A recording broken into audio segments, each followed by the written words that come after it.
It's one of the most compelling stories of the 20th century. We're talking, of course, about the Duke, the call girl, and the FBI, and what truly went on all back in 1963 in a very hot summer, of course, called a very British scandal. As ever, let me explain. Morning, nice to see you. How are you? Thank you as ever for joining me today.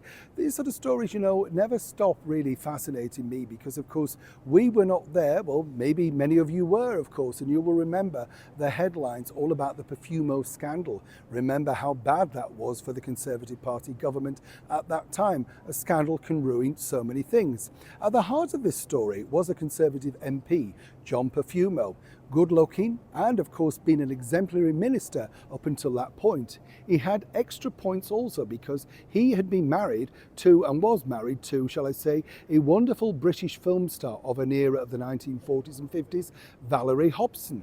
And you would have thought this was the perfect couple, everything looked wonderful. That is, until this particular lady came on the scene.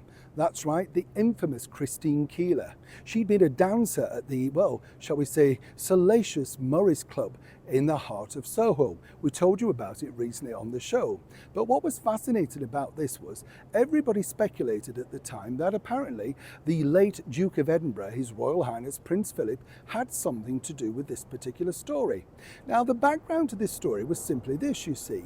He'd allowed the osteopath, Stephen Ward, Dr. Stephen Ward, to sketch him at Buckingham Palace. And apparently their friendship had emerged simply because he'd used his services on a bad back, and other royal members too. He wasn't alone. But of course the press jumped on this when this particular scandal literally came to the fore. Now here's where it gets really interesting, because now brand new documents which have been released via the FBI claim that the Duke of Edinburgh was indeed involved in this salacious scandal, revealing, of course, alleged personal relationships with Christine Keeler and, of course, her friend Mandy Rice Davies. Now, as many people know, I was lucky enough to meet both Mandy Rice Davies and Christine Keeler during my time of working as an entertainment reporter, and they were fascinating characters, no two ways about it.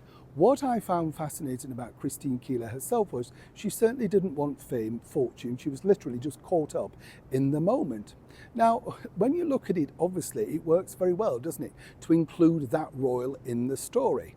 But Christine told me a vital part of that story, and this was towards the end of her life.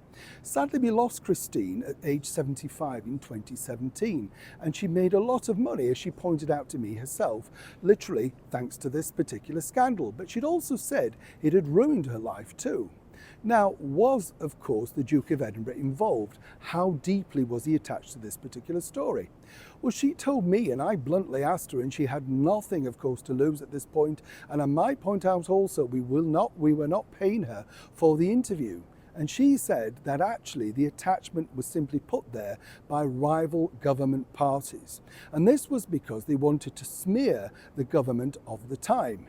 Apparently the Duke's only association was with Dr. Stephen Ward for medical purposes. But of course, once they'd worked that story in, and given the fact that at the time the media shut down on that story, well, she said it truly never happened.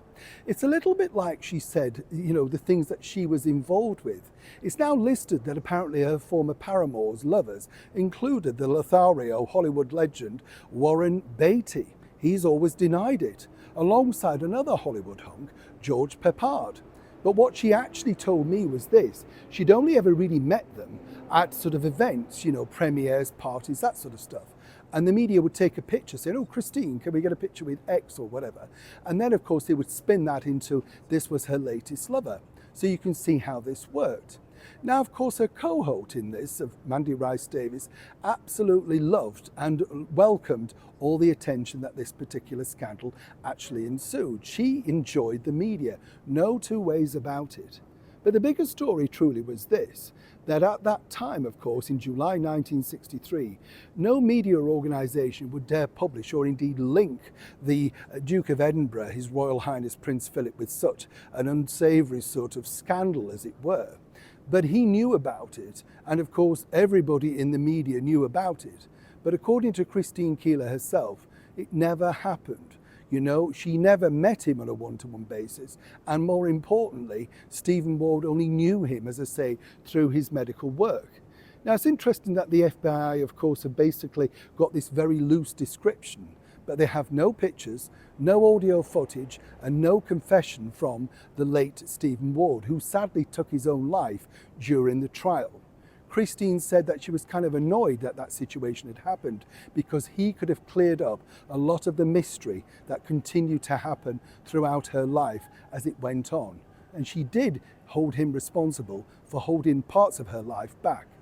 Now, whatever side of the story you want to believe, and whether you believe her version of events or not, she was there, she lived it. And of course, she was telling me simply because she knew she was getting near the end of her life.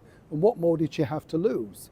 But of course, in the world of media, it always works better, doesn't it, to attach a royal to a story to add a little bit of spice. Neil Shawn, 10 Downing Street, London.